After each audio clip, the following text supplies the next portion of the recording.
हाय सांग मैंने चलो स्टार्ट करवा नुआ चैनल नुआ ब्लॉग वीडियो देखंतु सांग मैंने आमर ये 60 केबी ट्रांसमीटर नहीं फार्म ये आमर फार्म 10,000 विशिष्ट इसी फार्म चलतु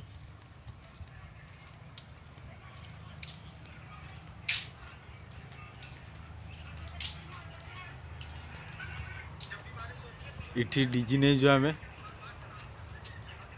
60 केबी डीजी TMTL कंपनी रो एटा हमर ऑफिस रो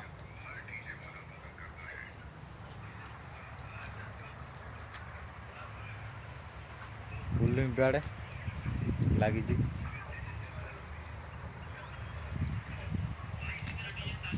चलतु फार्म भीतर प्रवेश करवा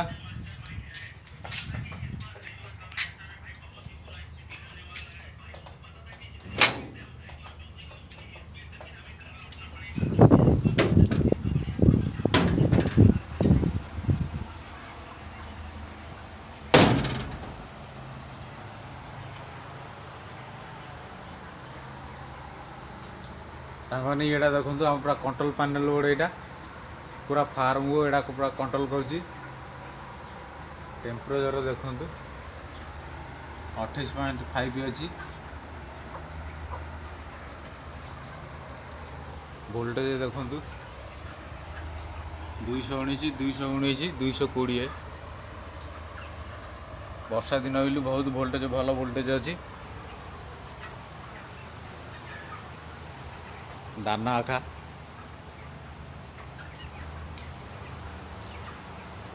मेडिसिन पे आम नहीं टाँकी 5 लिटरिया नहीं आम यहाँ मेडिसिन टाँगी ये मेडिसिन खाइबे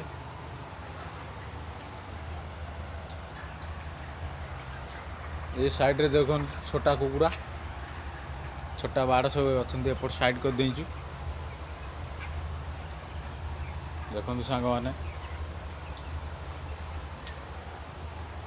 दाना पे आम हलर नहीं 3टा दाना पे किसी असुविधा नहीं ये दाना पकड़े से ऑटोमेटिक दाना पूरा सेपट लास्ट आड़ की चलो देखो दाना सब अवेलेबल अच्छे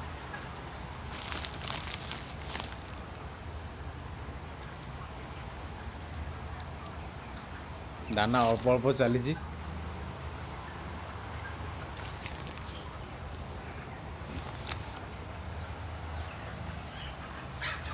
एटा लिपुल लाइन देखु सांग मैंने ये लिपुल लाइन एटा ऑटोमेटिक पानी रो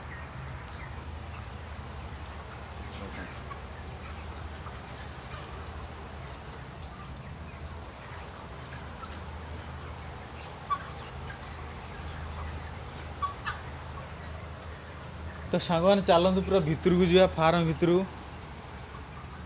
सेपट साइड आड़ की जा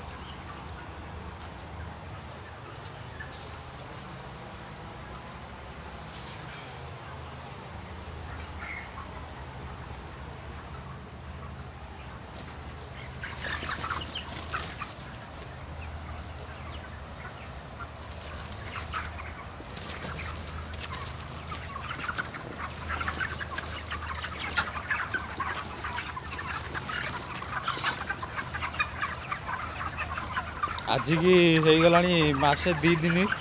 बाड़ पड़ियार उठिया पाखापाखि हो गला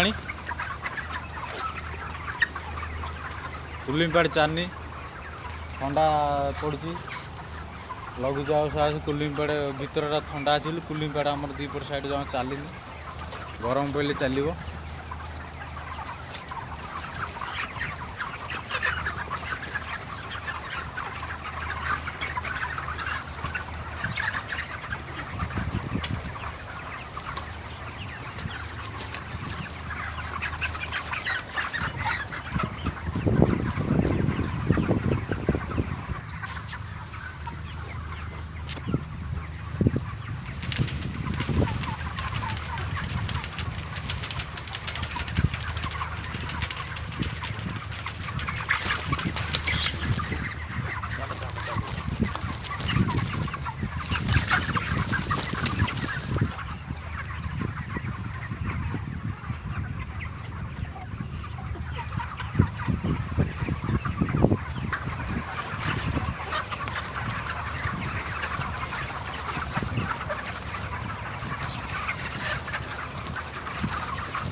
तो सांग मैंने भितर भितर आसी लास्ट रे आसी पहुँची गलनी देखिए दाना कौन पे चलुनी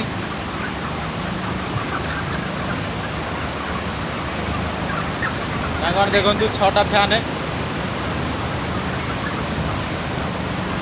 एपट भी आमर कंट्रोल पैनल गोटे अच्छी सिस्टम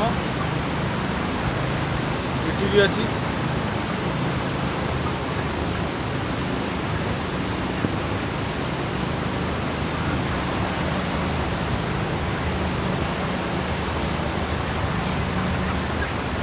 देखो सांगाने यहाँ हूँ सेंसर दाना यहाँ ऑटोमेटिक ये फुल है दाना चलनी देखो चलला एटा फुल अच्छी दाना चलनी से दाना चलुनी दाना लोड अच्छी दाना लोड अच्छी से दाना चलुनी पूरी गला बंद हो गला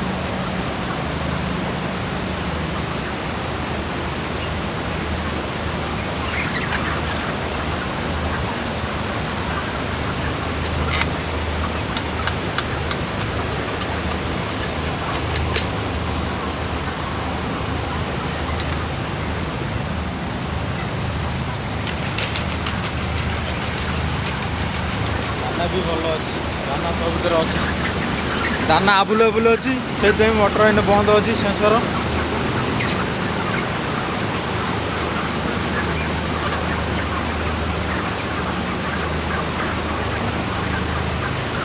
ये देखो स्क्रू गली पड़ी से चलुनी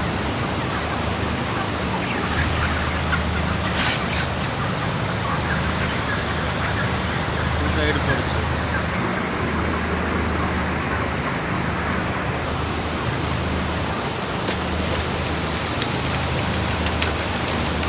ये भी चलना